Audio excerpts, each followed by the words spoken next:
Hey guys, welcome back to Master Gaming Studios. I'm Craig, and today we're going to go over a sneaky little thing GW might be trying to pull on us. We're going to talk about what is potentially the fate of supplements and Armies of Renown in Warhammer 40k 9th edition. So before we dive into all of that, if you want to stay up to date on all of our videos here at Master Gaming Studios, do click that little subscribe button. Also, support us on Etsy or become a channel member. But with all that out of the way, let's dive quickly into today's video.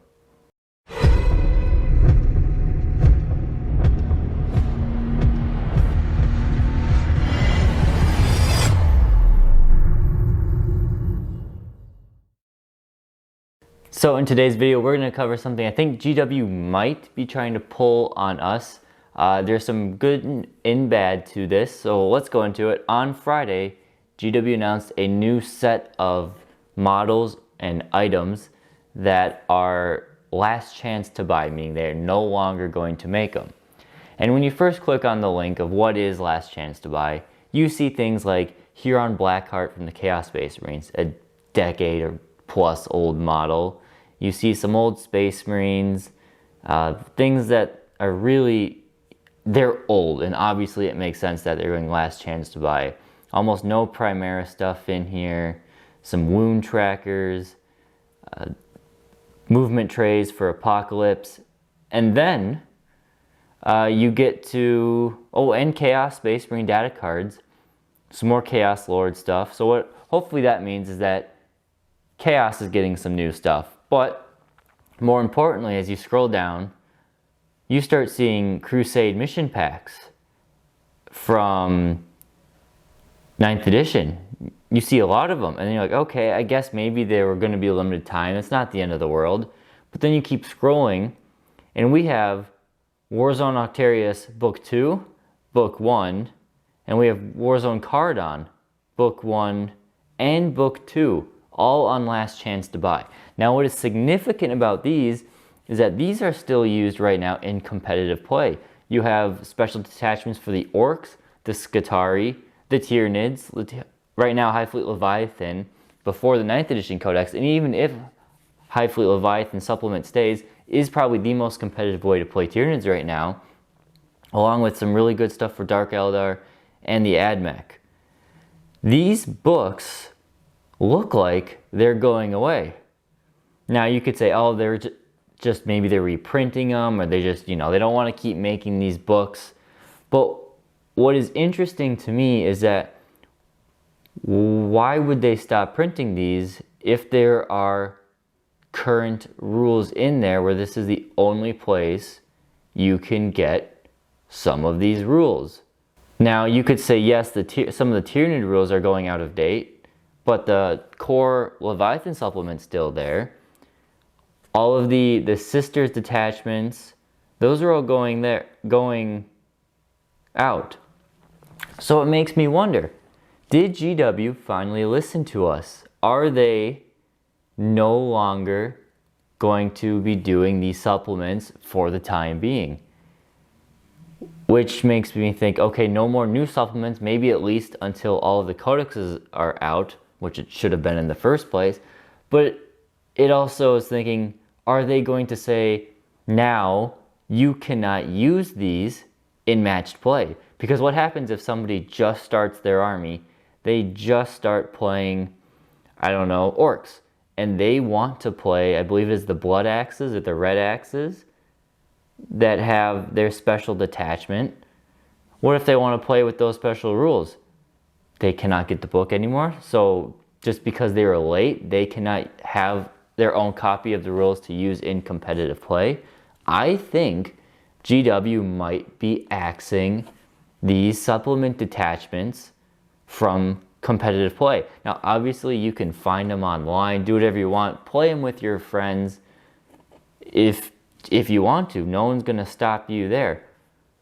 But in terms of a competitive player, these supplements might be gone, and I really think it could be the case. Now, I could be wrong. Could be wrong in a few weeks, a week or two. They say, oh, nope, they're coming back as a different bundled book of supplements, blah, blah. And you know what? I'll eat my words then. I'm curious, because as a Tyranid player, we're looking at the Tyranid Codex.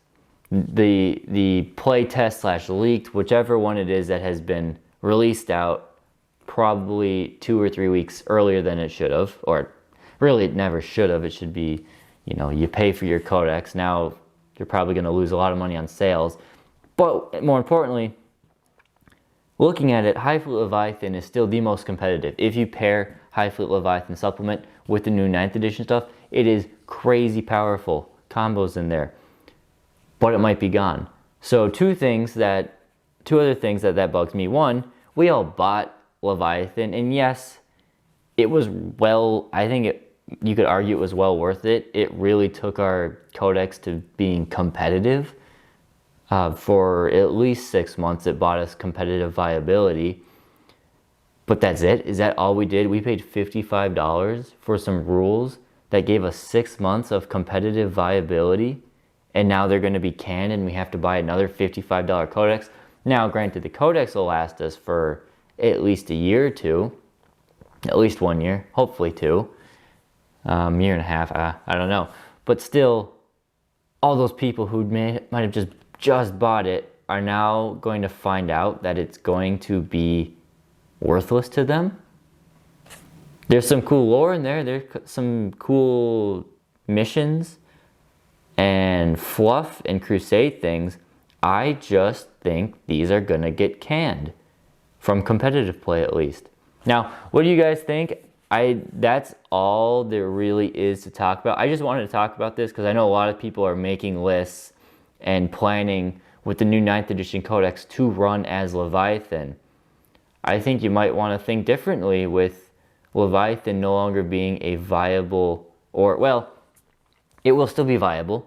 The rules for Leviathan and 9th edition codex are looking very nice, but specifically the Army of Renown supplement, whatever you want to call it, I believe it's technically just supplement, those rules are going to be gone, which makes some of our new favorite tools non-existent. We'll have to rethink, which I personally want it.